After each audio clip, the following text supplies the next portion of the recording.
السلام علیکم ورحمۃ اللہ وبرکاتہ۔ معاملات رسول صلی اللہ علیہ وسلم۔ جب آپ صلی اللہ علیہ وسلم قبا سے مدینہ پہنچے تو ہر انصاری کی یہ دلی تمنا تھی کہ آپ صلی اللہ علیہ وسلم اس کے گھر میں قیام فرمائیں۔ آپ صلی اللہ علیہ وسلم نے فرمایا کہ اونٹنی اللہ کی طرف سے معمور ہے، وہ جہاں پر بیٹھے گی آپ صلی اللہ علیہ وسلم کا قیام وہیں پر ہوگا۔ اونٹنی بنو نجار کے محلہ میں ایک گلی کے ایک کھلی جگہ پر رک گئی۔ حضور اکرم صلی اللہ علیہ وسلم اونٹنی سے اترنے لگے تو یہ آیت ورد زبان اقدس تھی: اے میرے رب، مجھے بابرکت منزل میں اتار، تو ہی بہترین منزل میں اتارنے والا ہے۔ حضرت ایوب انصاری رضی اللہ عنہ کا مکان قریب ترین تھا۔ حضور اکرم صلی اللہ علیہ وسلم نے ان کے مکان میں قیام فرمایا۔ چند روز بعد حضرت عبداللہ رضی اللہ عنہ بن ابی بکر، حضور اکرم صلی اللہ علیہ وسلم کی زوجہ محترمہ حضرت سودا رضی اللہ عنہ، حضرت عائشہ رضی اللہ عنہا، آپ صلی اللہ علیہ وسلم کی دو صاحبزادیوں حضرت فاطمہ ام کلثوم، حضرت اسامہ بن زید رضی اللہ عنہ اور ام ایمن رضی اللہ عنہا کو لے کر مدینہ پہنچ گئے۔ حضرت عائشہ رضی اللہ عنہا سے روایت ہے کہ جب مہاجرین مکہ سے مدینہ پہنچے تو حضرت ابوبکر رضی اللہ عنہ، حضرت بلال رضی اللہ عنہ اور دیگر کئی صحابہ سخت بیمار ہو گئے۔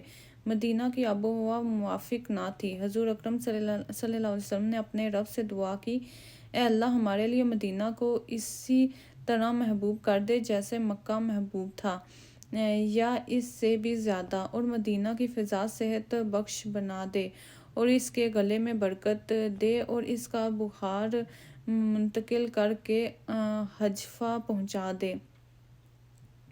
اللہ نے آپ صلی اللہ علیہ وسلم کی دعا سن لی اور مدینہ کے حالات بدل گئے۔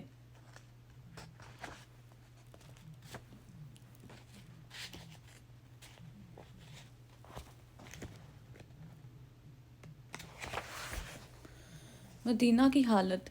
مدینہ یثرب مکہ سے شام اور مصر جانے والے تجارتی راستے کے قریب ایک اہم تجارتی مرکز تھا۔ قریش کے جو قافلے شام کی طرف جاتے تھے وہ مدینہ میں بھی قیام کرتے۔ مدینہ میں بڑی تعداد میں یہودی آباد تھے۔ وہ اہل کتاب تھے، دینی اور دنیاوی علوم کے جاننے والے تھے۔ مدینہ کے عرب قبائل اوس اور خزرج پونے 200 سال سے ان یہودیوں کے ساتھ ایک ہی شہر میں رہ رہے تھے اور نبوت، وحی، کتاب اور شریعت جیسے الفاظ اور ان کے مفہوم سے بخوبی آگاہ تھے۔ مدینہ کے مشرکین میں سے کچھ ایسے بھی تھے جو مسلمانوں کے خلاف دل میں سخت بغض اور کینہ رکھتے تھے، مگر انہیں کھل کر سامنے آنے کی جرأت نہ تھی۔ اس گروہ کو منافقین کے نام سے پکارا گیا۔ ان کا سردار عبداللہ بن ابی تھا۔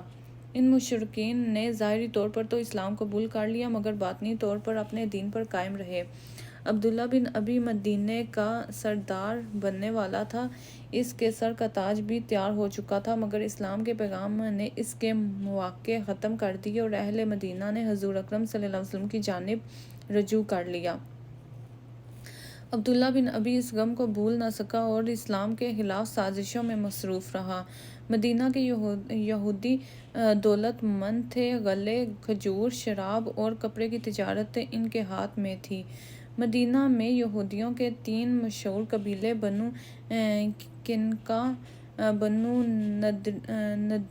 نذیر اور بنو قریظہ تھے۔ مدینہ کے یہود کی ذہنیت کے بارے میں ایک مستند روایت میں بیان کیا گیا ہے کہ حضرت عبداللہ بن سلام رضی اللہ عنہ ایک بلند پایہ یہودی عالم تھے۔ وہ حضور اکرم صلی اللہ علیہ وسلم کی خدمت میں حاضر ہوئے، چند سوالات کے تسلی بخش جواب پانے کے بعد مسلمان ہو گئے۔ انہوں نے آپ صلی اللہ علیہ وسلم کو بتایا کہ جب یہودیوں کو میرے اسلام لانے کا علم ہوگا تو مجھ پر بے بنیاد الزام تراشی سے گریز نہیں کریں گے۔ حضور اکرم صلی اللہ علیہ وسلم نے یہود کو بلا بھیجا۔ جب وہ آئے تو حضرت عبداللہ بن سلام رضی اللہ عنہ چھپ گئے۔ آپ صلی اللہ علیہ وسلم نے یہود سے عبداللہ رضی اللہ عنہ کے بارے میں دریافت فرمایا۔ انہوں نے کہا، ہمارے سب سے بڑے عالم ہیں، سب سے افضل ہیں اور سب سے افضل آدمی کے بیٹے ہیں۔ آپ صلی اللہ علیہ وسلم نے پوچھا کہ اگر عبداللہ رضی اللہ عنہ مسلمان ہو جائیں تو آپ کا رد عمل کیا ہوگا؟ یہود نے کہا، اللہ ان کو اس سے محفوظ رکھے۔ اس کے بعد حضرت عبداللہ بن سلام برآمد ہوئے اور کلمہ شہادت پڑھا۔ یہود نے اس وقت یہ کہنا شروع کر دیا، یہ ہمارا سب سے برا آدمی ہے اور برے آدمی کا بیٹا ہے۔ حضرت عبداللہ رضی اللہ عنہ نے کہا، اے جماعت یہود، اللہ سے ڈرو، اللہ کی قسم تم لوگ جانتے ہو کہ آپ صلی اللہ علیہ وسلم اللہ کے رسول ہیں اور حق کے لیے تشریف لائے ہیں۔ یہودیوں نے کہا، تم جھوٹ کہتے ہو۔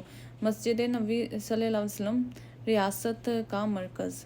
حضرت ایوب انصاری رضی اللہ عنہ کے گھر کے قریب ایک کھلا میدان تھا جہاں پر لوگ کھجوریں خشک کرنے کے لیے دھوپ میں بچھایا کرتے تھے۔ یہ زمین دو یتیم بچے سہل اور سہیل کی ملکیت تھی۔ ان کے والد کا نام رفع بن ابی عمرو بن عائد تھا جو فوت ہو چکا تھا۔ اب وہ دونوں اسد بن زرارہ کی کفالت میں تھے۔ آپ صلی اللہ علیہ وسلم نے سہل اور سہیل کو بلایا اور زمین کی قیمت دریافت کی۔ دونوں یتیم بچوں نے بلا معاوضہ یہ قطعہ زمین بطور ہدیہ پیش کرنا چاہا، لیکن آپ صلی اللہ علیہ وسلم نے انکار کر دیا۔ زمین کی قیمت سونے کے 10 دینار مقرر ہوئی جو حضرت ابوبکر رضی اللہ عنہ نے ادا کر دی۔ مارکیٹ کے مطابق زمین کی قیمت کا تعین کرنے کے لیے لوگوں سے مشاورت کی گئی تاکہ یتیموں کی حق تلفی نہ ہو۔ زمین کی قیمت ادا کرنے کے بعد مسجد کی تعمیر کا آغاز ہوا۔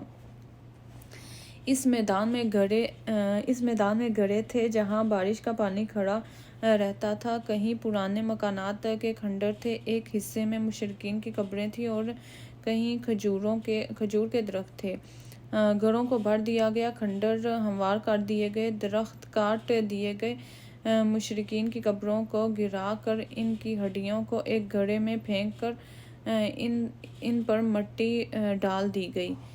جب میدان ہموار ہو گیا تو حضور اکرم صلی اللہ علیہ وسلم نے فرمایا، میرے لیے حضرت موسیٰ علیہ السلام کی طرح ایک چھپر تعمیر کر دو۔ حضور اکرم صلی اللہ علیہ وسلم نے خود ایک مزدور کی طرح مسجد نبوی کی تعمیر میں حصہ لیا۔ مسجد کی تعمیر کے دوران حضر موت کا ایک شخص طلق بن علی رضی اللہ عنہ آیا۔ وہ مٹی کا گھڑا بنانے کا بڑا ماہر تھا۔ آپ صلی اللہ علیہ وسلم نے اس کے کام کو دیکھ کر فرمایا، اس کو گھڑا بنانے پر ہی رہنے دو، کیونکہ یہ اس کام کو تم سب سے زیادہ عمدگی سے کر رہا ہے۔ اینٹیں اور پتھر ایک جگہ جمع ہو گئے تو سرکار دو عالم صلی اللہ علیہ وسلم نے اپنی چادر اتار دی اور خود اینٹیں اٹھانے لگے۔ جب مہاجرین و انصار نے دیکھا تو سب نے اپنی چادریں اتار کر ایک طرف رکھ دی۔ وہ اینٹیں اور گھڑے اٹھا کر لاتے اور یہ شعر گنگناتے، اگر ہم بیٹھے رہیں اور نبی صلی اللہ علیہ وسلم کام کرتے رہیں تو ہم گمراہی میں ہیں۔ حضور اکرم صلی اللہ علیہ وسلم اینٹیں اٹھا کر لاتے رہے، ان کے گرد سے شکم مبارک پر مٹی کی تہ جم گئی۔ صحابہ کرام پر وجد طاری تھا، سب مل کر یہ اشعار پڑھتے، کوئی زندگی نہیں ہے مگر آخرت کی زندگی، اے اللہ انصار اور مہاجرین پر رحم فرما۔ اسامہ رضی اللہ عنہ بن زید فرماتے ہیں کہ ایک دن حضور اکرم صلی اللہ علیہ وسلم ایک بھاری پتھر اٹھا کر لا رہے تھے کہ اسد بن حضیر رضی اللہ عنہ نے آپ صلی اللہ علیہ وسلم سے عرض کی، یا رسول اللہ صلی اللہ علیہ وسلم، یہ بھاری پتھر مجھے دے دیجیے۔ آپ صلی اللہ علیہ وسلم نے فرمایا، جاؤ کوئی اور پتھر اٹھا لاؤ۔ تم مجھ سے زیادہ اللہ کی رحمت کے محتاج ہو۔ تم مجھ سے زیادہ اللہ کی رحمت کے محتاج نہیں۔ ایک دفعہ صحابہ کرام نے حضرت عمار رضی اللہ عنہ کے سر پر زیادہ اینٹیں رکھ دیں۔ وہ اسی حالت میں حضور اکرم صلی اللہ علیہ وسلم کے پاس گئے اور شکایت کی کہ صحابہ خود ایک اینٹ اٹھاتے ہیں اور مجھ پر اس قدر بوجھ لاد دیا ہے۔ آپ صلی اللہ علیہ وسلم نے بڑی شفقت کے ساتھ ان کے بالوں سے مٹی جھاڑتے ہوئے فرمایا، اے پسرے سمیہ، لوگوں کو 1 اجر ملے گا اور تمہیں 2 اجر ملیں گے۔ ایک روایت کے مطابق حضور اکرم صلی اللہ علیہ وسلم نے مسجد سے ملحقہ زمین کے مالک سے کہا کہ یہ قطع مسجد کے اضافے کے لیے دے دو اور اس کے بدلے جنت میں ایک محل لے لو۔ اس نے غربت اور عیالدار ہونے کی وجہ سے معذرت کر لی۔ حضرت عثمان رضی اللہ عنہ کو پتہ چلا تو انہوں نے 10,000 درہم کے عوض یہ قطع زمین خرید لیا اور حضور اکرم صلی اللہ علیہ وسلم کی خدمت میں حاضر ہوئے اور عرض کی، آپ صلی اللہ علیہ وسلم جنت کے محل کے بدلے یہ زمین ان سے خرید لیں۔ آپ صلی اللہ علیہ وسلم نے یہ سودا قبول فرمایا۔ حضرت عبادہ رضی اللہ عنہ سے روایت ہے کہ انصار نے مال جمع کر کے آپ صلی اللہ علیہ وسلم سے درخواست کی کہ ہم کب تک کھجور کی ٹہنیوں کے نیچے نماز پڑھتے رہیں گے؟ پختہ مسجد تعمیر کیجیے اور اسے آراستہ اور مزین فرمائیے۔ آپ صلی اللہ علیہ وسلم نے فرمایا، میں اپنے بھائی موسیٰ علیہ السلام کے طرز عمل سے روگردانی نہیں کرنا چاہتا۔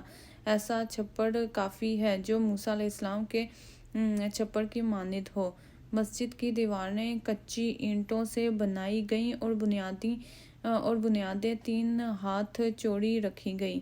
مسجد کی قبلہ کی دیوار کی لمبائی 100 ہاتھ تھی اور چوڑائی اس سے کچھ کم تھی۔ محراب بیت الاقدس کی طرف بنایا گیا۔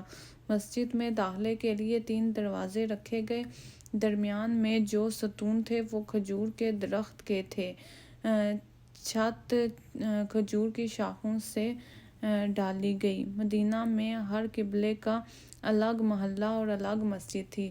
حضور اکرم صلی اللہ علیہ وسلم کی زندگی میں ہی مدینہ میں 9 مساجد تعمیر ہو چکی تھیں۔ ایک روایت کے مطابق مسجد کے تقدس کے بارے میں رسول اللہ صلی اللہ علیہ وسلم نے فرمایا، اگر کہیں مسجد دیکھو یا اذان کی آواز سنو، وہاں کسی شخص کو قتل نہ کرنا۔ میں باہوش و بیزار ہوں، مر مر کے سلوں سے میرے لیے مٹی کا حرم اور بنا دو۔ اہل طائف اسلام لائے تو آپ صلی اللہ علیہ وسلم نے ہدایت فرمائی کہ خاص اس جگہ مسجد تعمیر کروائیں جہاں پر ان کا بت نصب تھا۔ حضرت طلق بن علی رضی اللہ عنہ سے روایت ہے کہ جب ہماری قوم کے لوگ آپ صلی اللہ علیہ وسلم کی خدمت میں حاضر ہوئے اور عرض کی کہ ہمارے ملک میں ایک گرجا ہے، تو آپ صلی اللہ علیہ وسلم نے اپنے وضو کا پانی عنایت فرمایا اور ہدایت فرمائی کہ گرجے کو توڑ ڈالو اور وہاں پر پانی چھڑک کر مسجد تعمیر کر لو۔ مسجد کی امامت۔ مساجد کی تعمیر کے بعد مختلف قبائل کے لیے الگ الگ امام مسجد مقرر کیے گئے۔ جو شخص سب سے زیادہ حافظ قرآن ہوتا اسے امام مقرر کیا جاتا۔ ابو مسعود انصاری رضی اللہ عنہ سے روایت ہے کہ حضور اکرم صلی اللہ علیہ وسلم نے فرمایا، جماعت کی امامت وہ کرے جو سب سے زیادہ کلام اللہ پڑھا ہو۔ اگر اس میں سب برابر ہیں تو سنت سے سب سے زیادہ واقف ہو۔ اگر اس میں سب برابر ہیں تو سنت سے سب سے زیادہ واقف ہو۔ اگر اس میں بھی مساوات ہو تو جس نے سب سے پہلے ہجرت کی تھی۔ اس میں بھی سب برابر ہوں تو جس کی عمر زیادہ ہے۔ سب کو قبائل میں اعمال مقرر کیا جاتا، وہی امامت کے فضائل بھی انجام دیتے۔ جن کو قبائل میں اعمال مقرر کیا جاتا وہی امامت کے فرائض بھی انجام دیتے۔ بڑے شہروں میں اعمال اور امام الگ الگ مقرر کیے جاتے۔ عمان میں حضرت عمر بن العاص رضی اللہ عنہ عامل تھے اور ابو زید انصاری رضی اللہ عنہ امام تھے۔ مساجد کے امام میرٹ پر نافذ کیے جاتے تھے۔ نبی صلی اللہ علیہ وسلم کا گھر۔ مسجد کے ساتھ رسول اللہ صلی اللہ علیہ وسلم نے حضرت سودا رضی اللہ عنہ اور حضرت عائشہ رضی اللہ عنہ کے لیے 2 حجرے تعمیر کروائے۔ ہر حجرہ 10 فٹ چوڑا اور 15 فٹ لمبا تھا۔ حجروں کی دیواریں کچی اینٹوں کی بنائی گئیں اور ان پر کھجور کے شاخوں کی چھتیں ڈالی گئی تھیں۔ دونوں حجروں کو ایک دوسرے سے الگ کرنے کے لیے کھجور کی شاخوں کو چن کر دیوار بنا دی گئی اور ان پر مٹی کا لیپ کر دیا گیا۔ دروازوں کی بجائے کمبل کے پردے لٹکائے گئے تھے۔ حجروں کی چھتیں اتنی کچی تھیں کہ ہاتھ لگائیں تو چھت کو حجروں کی چھتیں اتنی نیچی تھیں کہ ہاتھ لگائیں تو چھت کو جا لگتا تھا ہاتھ اٹھائیں تو چھت کو جا لگتا تھا۔ حضور اکرم صلی اللہ علیہ وسلم کی ازواج مطہرات حضرت سودا رضی اللہ عنہا اور حضرت عائشہ صدیقہ رضی اللہ عنہا اور 2 بیٹیاں حضرت فاطمہ رضی اللہ عنہا اور حضرت ام کلثوم رضی اللہ عنہا مکہ سے مدینہ آ کر حجروں میں مقیم ہو گئیں۔ بعد میں مزید حجروں کا اضافہ کیا گیا۔